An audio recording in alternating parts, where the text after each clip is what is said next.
Mga kapuso, malungkot po ang Pasko ng ilang empleyado. Hindi pa raw kasi nila natatanggap ang kanilang Christmas bonus. Meron pang ang iba na hanggang ngayon, hindi pa po natatanggap ang kanilang 13th month pay. Nakatutok si John Consulta. Naging masaya ang Christmas party ng mga empleyado ng Dole. Lahat enjoy sa simpleng selebrasyon, palaro at salo-salo.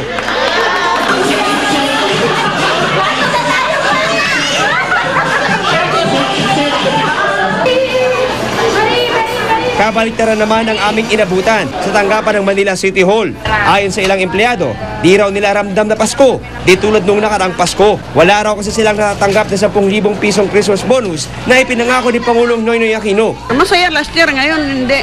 Kasi naiutang na yun eh. Sana ano? May bigay po. Bakit? Yung makakatulong sa pamilya. Paliwanag naman ng City Treasurer's Office ng Maynila, nakasaad sa Section 4 ng Administrative Order No. 3 ni Aquino, maaaring ibigay ang naturong bonus base sa availability ng savings ng LGUs. Pero wala na raw savings ang lungsod. Kung may pera, bakit hindi? Una naman talaga yan. Nagtayo kami ng 2 bagong hospitals. Free health services. Lahat ng savings natin napunta sa health services. Kaya ang ilang empleyado, todo higpit na lang ng sinturon para makaraos ngayong Kapaskuhan. Hindi naman natin may iwasan yan eh. Diba? Mas masaya sana. Di naman bababa sa 1,000 tawag na reklamo ang nakatanggap ng Dole kaugnay sa di pagbibigay ng 13-month pay ng ilang employer sa kanilang mga empleyado. Ipinakita kanina sa GMA News ang ilan sa mga inireklamong kumpanya mula sa lungsod ng Quezon City, Parañaque, Pasig at Marikina. Kahit ikaw ay casual, kailangan bayaran ka. Kasi regardless yung tenure ng iyong employment at regardless ng iyong pagbabayad ng sahod, pagtatanggap ng sahod, kahit ikaw ay daily wage, monthly wage. Maaaring maharap sa 1 hanggang 10,000 pisong multa at hanggang 3 buwan na pagkakakulong ang sino mang employer na makapatunayang lumabag dito. Bayaran na nila ang 13th month pay ng kanilang mga empleyado. Meron pa ho kayong 2 araw bago mag-24. Sa mga reklamo, tumawag sa hotline number ng Dole na 908-2917 mula alas 8 ng umaga hanggang alas 10 ng gabi. John Consulta, nakatutok, 24 oras. Ang GMA Network ang tinanghal na top 2 outstanding tax contributor sa kauna-unahang annual awards ng Barangay South Triangle sa Quezon City. Aabot sa 252,000 pesos ang kabuang kontribusyon ng GMA para sa shooting fees at bayad sa mga permit. Ayon kay South Triangle Barangay Captain Larry Handayan, malaking tulong ito dahil ginagamit ang kontribusyon para ipambili ng ambulansya, CCTV cameras at iba pang kagamitan. Tinanggap ni Senior Manager for Administration Adlay Asturiano ang parangal para sa GMA. Ang De La Salle University ang magiging host ng 2011 World University Debate Championships. Nagtagumpay sila sa kanilang bid sa kabila ng paggamit ng kalaban nilang universidad sa Canada ng issue ng Manila Bus Hostage Tragedy. Magaganap ang Debate Championship simula sa December 27, 2011. Inaasahang mahigit 1,000 estudyante mula sa iba't ibang pamantasan sa buong mundo ang darating sa bansa para lumahok. Dadalhin din sila sa iba't ibang pasyalan sa bansa para ma-promote ang ating tourism industry. May dagdag atraksyon ang ilang kumpanya ng bus para hindi daw mabagot sa biyahe ang mga pasaherong bakasyonista, lalo na ngayong magpapasko. Kinabitan ng Wi-Fi connection ng ilang bus, kaya mga pasahero, libre internet habang bumabiyahe. Nakatutok si Cesar Apolinario. Kung dati pelikula o telebisyon ang karaniwang pampalipas oras sa loob ng mga bus, ngayon pwede nang mag-Facebook at mag-surf sa internet. Sakay ng kauna-unahang mga Wi-Fi bus sa bansa na biyaheng Quezon, Laguna, Marinduque at Pangasinan. Maganda sa pasahero kasi iniisip nila habang nasa bus sila, masaya sila, nakakalis ng inip, nakakonect sila sa Facebook. Free Wi-Fi po namin ay hindi nagdagdag ng pasahe, wala kami dinagdag sa pamasahe. Libre po yan. Ang Wi-Fi connection ng bus na ito, pinapatakbo ng isang high-speed mobile router. Password lang ang kailangan. Online ka na habang on the go. Online games, social networking o mapabalita man, konektado pa rin sa buong mundo. Ilang oras man abutin ang biyahe. Maganda habang nagtatravel ang mga pasahero, nagagawa nila yung mga dapat nilang gawin. Hindi sila maiinip. Adik ako sa Facebook, yan. Maganda yun. Siyempre, advantage yun sa part ko. And hindi mo mapapansin yung layo ng biyahe. Ang katagang Wi-Fi o Wireless Fidelity ay trademark ng grupong Wi-Fi Alliance. Ang tamang tawag sa teknolohiya ay Wireless Local Area Network o WLAN na sumusunod sa IEEE 802.11 standard. Ang data mula computer nagiging radio frequency wireless waves na binabasa ng router. Ang router naman, tinatransmit ang data sa internet. Vice versa ang proseso na ito gaya ng two-way radio communication system. 382 kilometers ang world record na pinakamalayong naabot ng isang Wi-Fi connection na nagawa ni Hermano Pietro Sumoli sa Platilan Mountain sa Venezuela. Ngayong 2010, humigit kumulang 30 milyong Pilipino raw ang gumagamit ng internet at dumarami pa raw ito.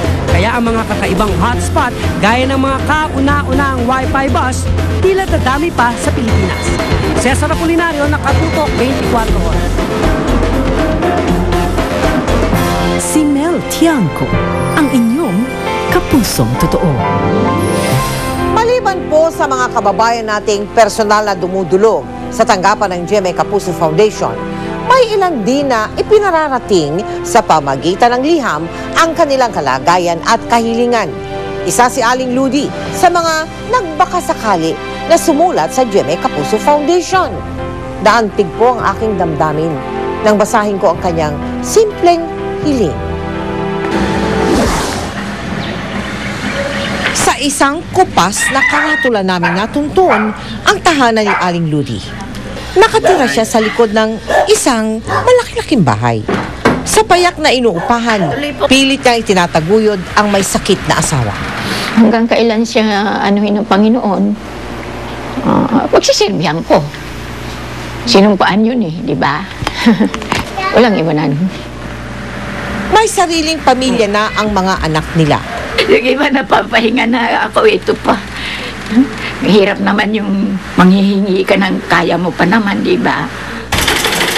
Sa edad na 73, magaling pa rin manahi si Aling Ludi. Maliksi pa rin ang mga kamay at paa, maliban sa panlalabo ng paningin. Dahil nasira ng bagyong Ondoy, ang makina na 4 na dekada na niyang pinagtatahian. Kaya nakihiram siya ng makinang magagamit para maipagpatuloy ang kanyang paghahanap buhay. Tanggap ko yung age ko, pero ayaw ko pa yung masabi akong in-hotel, yung pakainin ka, paanohin ka. Hindi, nagsisikap talaga ako. Yun ang proverb ko. Maabilidad din si Aling Ludi. Gumawa siya ng improvised diaper para sa paralisadong asawa. Minsan, wala akong nilapitan. Ito lang po talaga nga. Ngayon lang talaga ako lumapit na hindi ko na kaya dahil hindi ko kayang bilhin to. Makina. Yun ang buhay ko Buhay namin mag-asawa. Wala siyang kamalay-malay na sa pagbisita ko sa kanya, bit-bit na namin ang tugon sa kanyang mga kahilingan. May kapalit na ang nasirang sewing machine. Meron pa siyang magagamit na tela at sinulid. At dahil papalapit na ang Pasko, nagdala na rin kami ng pang Noche Buena nila. Agad niyang ginamit ang natanggap na regalo. At, aba, kinuha pa ang sukat ko. Lahat-lahat kayo na nagbigay sa akin ng regalo, pinasasalamatan ko ng taos sa puso ko. Merry Christmas to all. At Merry Christmas din po sa inyo, Aling Ludi, at sana nga magamit nyo ng matagal ang inyong bagong sewing machine. Salamat po sa lahat ng tumulong para matupad ang simpleng hiling ni Aling Ludi. Samantala sa mga nais magpahabol ng pamaskong handog sa mga kababayan nating nangangailangan, magsadya po sa aming tanggapan, maaari rin magdeposito sa aming mga bank account o kaya ay mag-log on sa www.kapusofoundation.com. Isang pambihirang kasalan ang naganap sa isang simbahan sa lungsod ng Pasay kanina. 3 magkakapatid na lalaki ang sabay-sabay na nakapakasal sa kanilang nobya. Ang tumutok ay si Aubrey Carampen. Sa Sa isang pambihirang pagkakataon, sabay-sabay na naglakad sa altar ang tatlong magkakapatid na lalaki, sina Julius, Paulo at Lyndon Joaquin kaninang hapon sa simbahan ng Our Lady of Sorrows sa Pasay. Ang triple wedding, mismo ang kanilang inarawang nagplano. Ngayong araw din kasi ang 29th wedding anniversary ng kanilang mga magulang. Para isang gastusan na lang rin po. Isang gastusan. Para mas masaya po. Ang paring nagkasal sa kanilang mga magulang na sina Joseph at Melinda, siya ring nagkasal sa kanilang magkakapatid. Kaya naman, napaka-memorable raw ng araw na ito para sa kanilang pamilya. Hindi lang kasi triple ang saya, quadruple celebration pa. Sabi ko, kung magpapakasal sila, sabay-sabay na lang.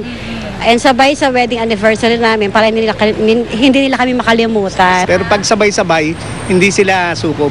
Ang kanilang mga bride na sina Rina, Maricela at Erica, game na game naman sa sabay-sabay na I do, pati na sa sabay-sabay na wedding kiss.